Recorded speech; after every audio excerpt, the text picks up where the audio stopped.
Sleep Hacking with London Rio, brought to you by Bulletproof. Learn how to hack your sleep. When did you first meet Dana White? Oh, God, you know what? Dana and I and Don House were in the gyms.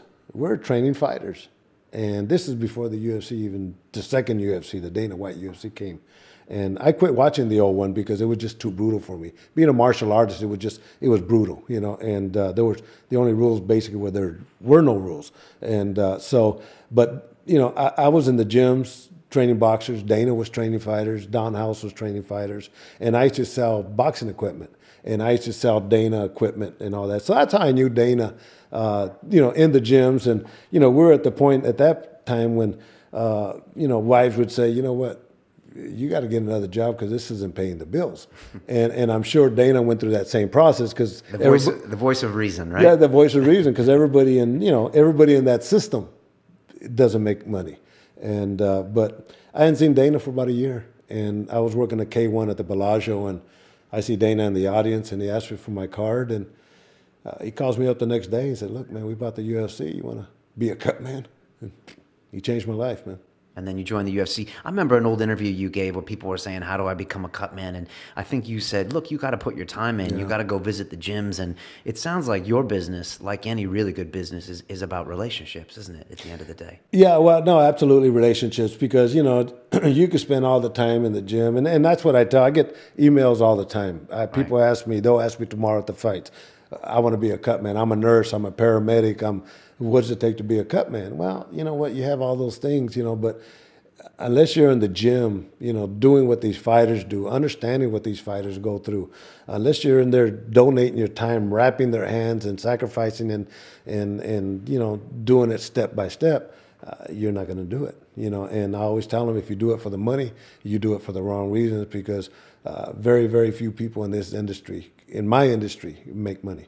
It's interesting now because we've seen the UFC come so far, and in the last, say, 5 or 6 years, we've seen people join the UFC as fighters who want to be fighters because of the fame and the celebrities. And now you're, you know, a celebrity cut man, and now people want to come in and now they want to be cut men. But it's not that simple, is it? No, it's not. It takes years. Listen, I've been doing this for 30 years, man, and it's been the last 13 years that success has really come. And really not even that, because when we first started with the UFC, you know, we're doing 4, 5, 6 fights a year, right. You know, and but you know, through the growth of the UFC and me doing more fights, then, you know, the sponsors took notice and realized that I wasn't a bad billboard, and, you know, they offered me some opportunities to wear their colors and work in the fights, and it became a full-time job for me. And as far as when it comes to people who want to be a cut man, I mean, you manage a team of guys that, like I said, are all quite senior. You guys have been around for a while. I don't see a lot of new blood when it comes to the cuts. Is that something that, because you want that experience, do you ever keep your eye on like a 30-something-year-old and you're like, maybe, you know, a few more years I might take you on? Or what do you think about new talent? Well, you know what? There's, surprisingly enough, there's the UFC starting to bring in new cut men now. I think we have a stable of about 12 guys.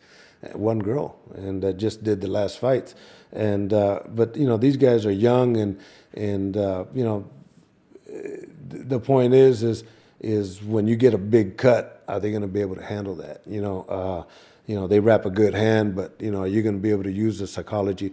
The only way to learn, because there's no school for this, is to be in the trenches and doing it.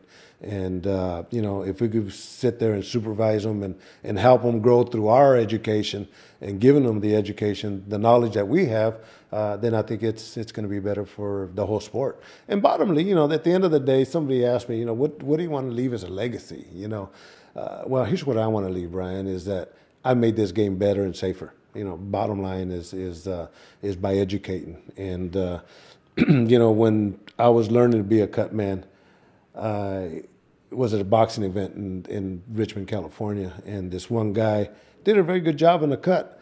And I went and asked him after the fights. I said, look, you know, I'm trying to be a cut man. What did you do? You know, and he basically says, F you, man, I'm taking this to my grave. And you got to do the same thing. And, you know, I got a little embarrassed, but at that point, that gave me the road that I wanted to take, and it wasn't the road that he told me to take. My job was to go out there and educate people. And to make that sour story sweet, I worked with Livingstone Bramble, which was a WBA 130-pound champ. He beat Boom Boom Mancini in the 80s. That was his claim to fame. Anyway, we fought in the Bay Area, and who was the coach was that guy that told me to F off. And now that he sees me in my status, him and his son want to take pictures with me. You know? So I knew in the game of mental war that I beat him. You know.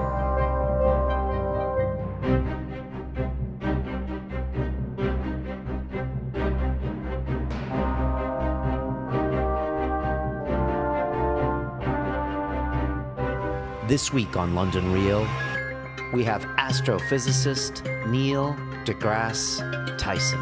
I wake up every morning astonished that an astrophysicist can have 1.7 million Twitter followers.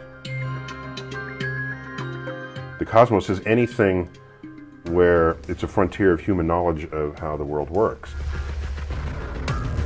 There's so many forces that want to deny a scientific truth just because it conflicts with their ideology. I thought of myself, because I could wrestle, as sort of a defender of geeks. There is no teacher in any time in my life, from kindergarten through 12th grade and beyond, who ever would have said, he'll go far. And the act of finding out is the lesson, not the lesson itself. On Sunday, London Real presents Neil deGrasse Tyson, Cosmos. I'm happy to report that there's an appetite for the cosmos out there.